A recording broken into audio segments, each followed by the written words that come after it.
Alrighty everyone, welcome back. It is now October 14th of 2024, and given that the Walt Disney Company, including those like Bob Iger, the Disney executives, the board of directors, they are all in a phase of panic right now, and for all valid reasons out there, because everything that they have done, they were asking for it for all this time, and all of the different, people out there, different fandoms, different sections of the general public that were very much aware about Disney's shenanigans, about different divisions at the company, are beginning to wake up even more now about what Bob Iger is all about what the Walt Disney Company is all about at the end of the day with their ideology and everything to do with DEI and ESG scores.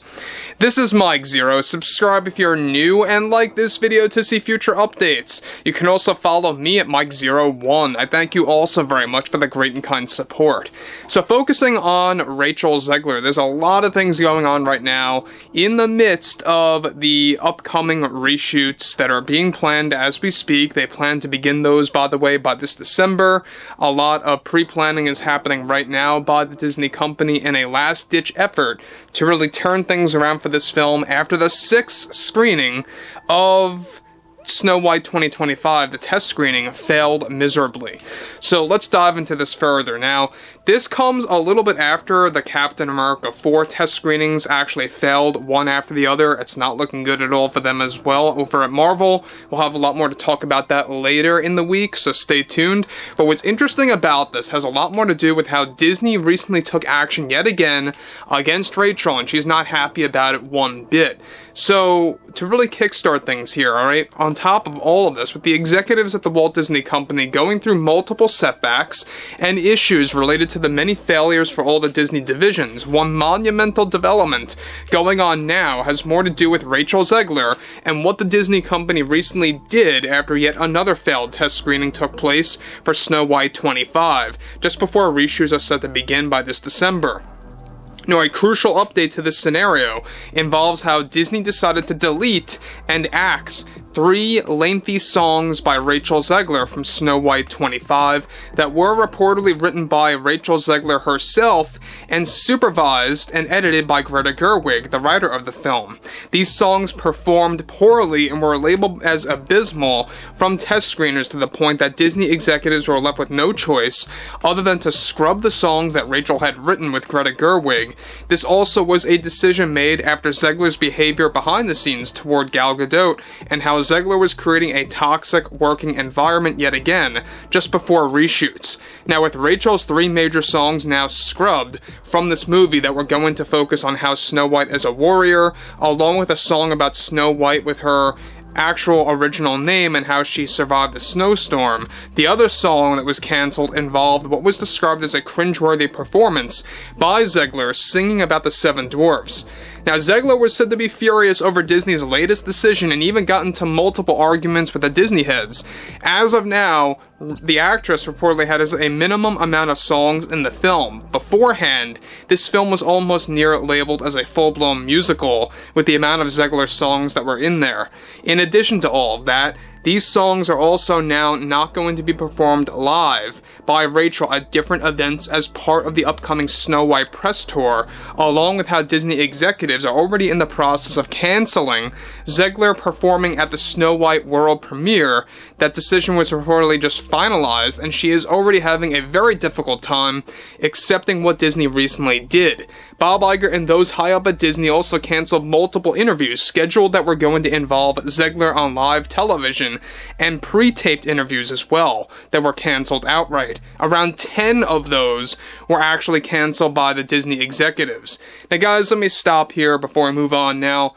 Look, this is all to be expected. I think that nobody is all that shocked about what's going on here in the midst of this Snow White press tour / marketing campaign to really get things rolling before March of next year.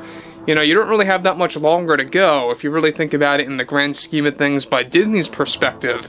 They have just a couple of months to really kind of formulate this marketing campaign properly to get this movie out there, to get ticket sales going, and I don't see them landing on March of 2025 properly if these reshoots are going to stretch from December until the middle of February. I just don't see how they're going to make that late March release date. Most likely, and I think that this also falls in line with what they've been talking about, is that there have been conversations of delaying this movie until June or July of next year. Now, look, there's a lot of other movies coming out in that time frame, and you're going to have a lot of competition, so it's going to be very hard to even shoehorn Snow White into the months of June and July. It would be a disastrous move on their part, and if anything, I think it would make it worse. But what's interesting about this has a lot more to do with the fact that Disney's in such a desperate mode right now, to the point where they have to actually now take immediate action against Zegler and really go into this punishment against her by scrubbing these songs, getting rid of those interviews, like I said before, 10 actual interviews, some of which were going to be pre-taped, others of which were going to be more off the cuff, and all, by the way, on camera, not like an article. It was all going to be on camera.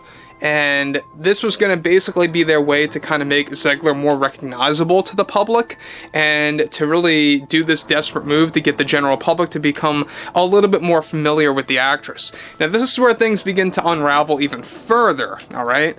So, on top of that, this comes as a quick response after she made yet another disastrous PR stunt just a couple of weeks ago, blaming toxic males and the public for not approving of DEI. Already, Zegler is grouping with her agent and manager, not a shocker, to challenge these decisions by Bob Iger and the executives, and is already beginning to make outlandish demands about her role in the marketing campaign of Snow White.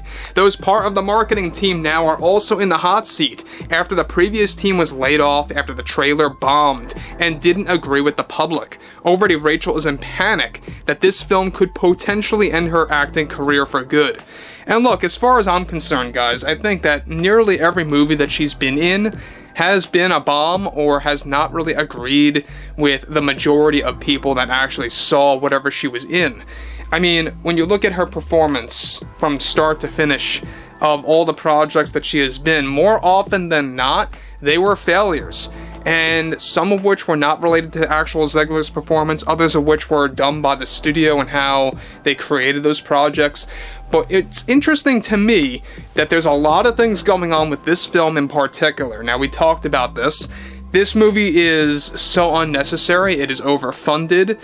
Well over $300 million going into this thing. You can imagine this being as bad, if not worse, than the Acolyte failure. Now, granted, the Acolyte did not rely on ticket sales. This does, which could very well make it worse for the Walt Disney Company. If you're not going to get repeat ticket sales for a movie this large, for a movie that this is that expensive, it's going to be a disaster for the beginning of 2025 for Bob Iger, and how Disney is going to be seen when it comes down to their live-action remakes. In fact, don't be too shocked if this is going to create a domino effect on the remainder live-action remakes that are in the roster as we speak, some of which are considered to be, Sword in the Stone, as well as really going back into redoing Alice in Wonderland, and among others out there, to really get the ball rolling again.